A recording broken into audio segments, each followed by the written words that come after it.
아 진짜 못살겠네. 경찰에 신고해도 소용없고 고소해버릴까? 혹시 이웃 간의 소음 때문에 밤잠을 설치고 계신가요? 아니면 순간의 다툼으로 인해 인근 소란으로 고소하겠다 는 말을 듣고 가슴이 철렁 내려앉으셨나요? 여러분, 지금부터 제가 실제 사건을 변호사의 시각으로 재구성해드리겠습니다. 이 사건은 모두가 잠든 새벽 2시 한 아파트에서 시작됐습니다. 아래층 을은 위층갑의 물소리 때문에 잠을 못 이뤄 112에 신고합니다. 이미 두 이웃은 층간소음 문제로 극심한 갈등을 겪고 있었습니다. 경찰이 출동했지만 갑은 문을 열지 않았고 강하게 불만을 표출합니다. 여기까지는 흔한 층간소음 분쟁이죠. 하지만 문제는 그 다음이었습니다.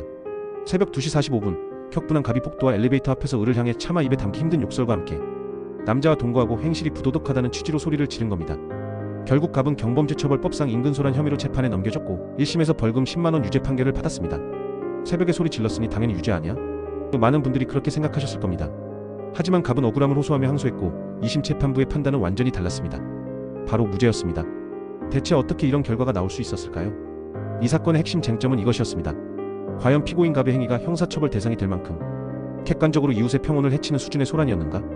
법은 단순히 시끄러웠다는 주관적 감정을 넘어 명확한 기준을 요구합니다. 항소심 재판부가 1심의 유죄를 뒤집고 무죄를 선고한 결정적인 이유는 세 가지입니다. 첫째, 법은 생각보다 엄격합니다. 경범죄처벌법은 국민의 자유를 부당하게 침해해서는 안 된다는 남용금지 원칙을 명시하고 있습니다. 이웃에게 불쾌감을 주는 모든 행위를 국가가 형벌로 다스리기 시작하면 우리 사회는 숨막히는 감시의 공간이 될 겁니다. 둘째, 법정은 심증이 아닌 물증으로 말합니다. 가장 결정적인 이유는 바로 객관적 증거의 부재였습니다. 피해자 을은 평소 층간소음 증거를 모으기 위해 녹음을 한다고 진술했습니다. 그런데 가장 중요한 갑의 고성 녹음 파일은 제출되지 않았습니다. 셋째, 다른 이웃의 침묵이 피고인을 구했습니다. 시간은 새벽 2시 45분, 장소는 소리가 울리는 복도식 아파트. 만약 갑이 정말 이웃의 평온을 깰 정도로 소리를 질렀다면 상식적으로 을 뿐만 아니라 다른 이웃들도 분명 그 소리를 듣고 불편함을 느꼈어야 합니다. 하지만 다른 이웃은 그 누구도 반응하지 않았습니다. 이 침묵은 갑의 고성이 을에게는 들렸을지언정 아파트 공동체 전체의 평온을 깨뜨리는 인근 소란에는 이르지 않았다는 가장 강력한 방증이 된 것입니다. 이 판결은 우리 모두에게 중요한 교훈을 줍니다. 제가 드리는 실무적인 조언 꼭 기억하시기 바랍니다. 1. 감정적 대응은 최악의 수, 하지만 범죄와는 구분해야 합니다. 괘씸하다는 감정과 유죄라는 법적 판단은 완전히 다른 차원입니다. 2.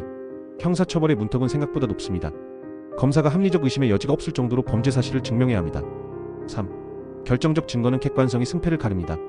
만약 이 사건에서 피해자 측이 당시 상황이 담긴 고성 녹음 파일 소음 측정 앱으로 측정한 데시벨 기록, 나도 그 소리를 들었다는 다른 이웃의 사실 확인서 중 단 하나라도 확보해 제출했다면 재판 결과는 180도 달라졌을 수 있습니다. 서울 북부지방법원의 이번 무죄 판결은 이웃 간 소음 분쟁에서 형사처벌은 매우 신중하고 엄격하게 이루어져야 한다는 점을 명확히 보여준 사례입니다. 만약 위와 비슷한 어려움으로 밤잠을 설치고 계시다면 주저하지 마십시오. 지금 영상 아래 더보기란의 링크를 통해 편하게 상담을 신청해주세요.